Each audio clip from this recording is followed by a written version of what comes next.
So you want to play Dungeons and Dragons, but you're not really sure where to start. Well, in this video, we will break down the essential books that you'll need to start your D&D campaign. What's up, wormlings? Welcome to the Blue Dragon Guild, a channel all about Dungeons and Dragons. I'm Baron. And I'm Mackenzie. If this is your first time here, hit that subscribe button. We release a new video every week. Being a newbie at Dungeons and Dragons is something that all of us seasoned players have gone through. When we started back in 3.5, we didn't even have our own books. Nope. We had one player's handbook to go around the table, and that was really like all that we had.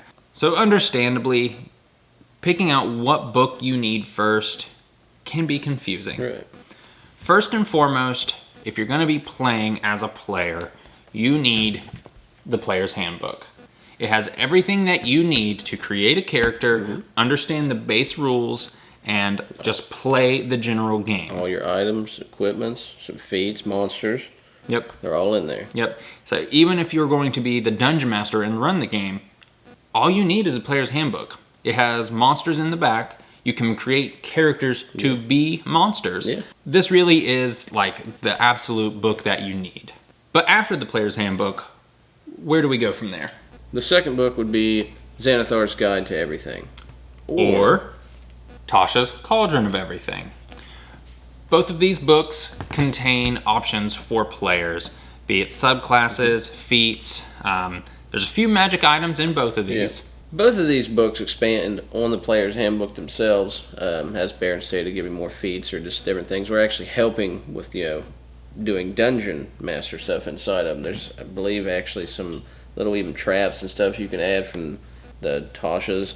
Gives you different ways to play certain things, and you can almost, if you find one just, before you find the player's handbook, it still helps you a little bit, but they are to build on that primary book. Yeah, the reason why you want the player's handbook first is it has the base stuff of all of the classes, while as these just have these subclasses. So you really do need the player's handbook first, but if you have the opportunity to get these on a good deal, don't pass it up. Right. So where do you go after these three books? If you're looking for like more race options and stuff to add to your characters, there's Mordenkainen's Tome of Foes, and also Volo's Guide.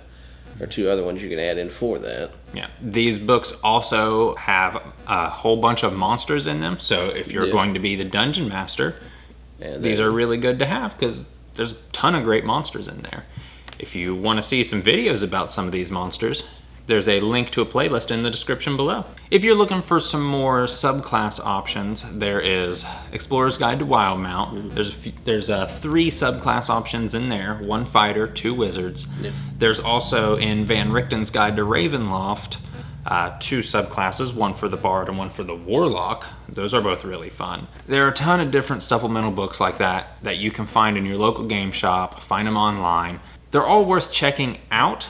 The ones I would recommend, probably I would recommend the Wildmount book. Yeah, it's really good. It's got some really good stuff. I would also recommend the Ravnica book, the Guildmaster's Guide to Ravnica that they did for Magic the Gathering. It's got some really cool races in there as well as some cool subclasses, which the subclasses for that have been translated to Tasha's. All of these supplemental books usually have a campaign or a beginning adventure that you can run with your players. So if you're the dungeon master, that might be worth picking up for your table. The big thing if you're new to the game, not everybody needs to have a book. You can have 1 or 2 players' handbooks at the table for everybody to use. You can have 1 of those supplemental books that everybody can use and just like, oh, hey, I need that book. Can you hand it over? Like, yeah. Really, there's a lot of leeway that you can have there. Obviously, if you're younger and you don't have the funds, it's going to be harder for you to get all the books. Use what you have, get what you can. But ultimately, when it comes down to it, the main book that you really need, Player's Handbook. So these books are number 1 books, are selections, Player's Handbook being number 1. Of what you would need to be a beginning player in D&D. In the comments below, please list maybe the way order you would have them, or maybe which books you value more or use more as a starting player. And if you want to see some more D&D content, hit that subscribe button. If you'd like to check out another video about the cool Warlock tiles that can be added to your D&D experience, check right here. And until next time, keep the dice rolling.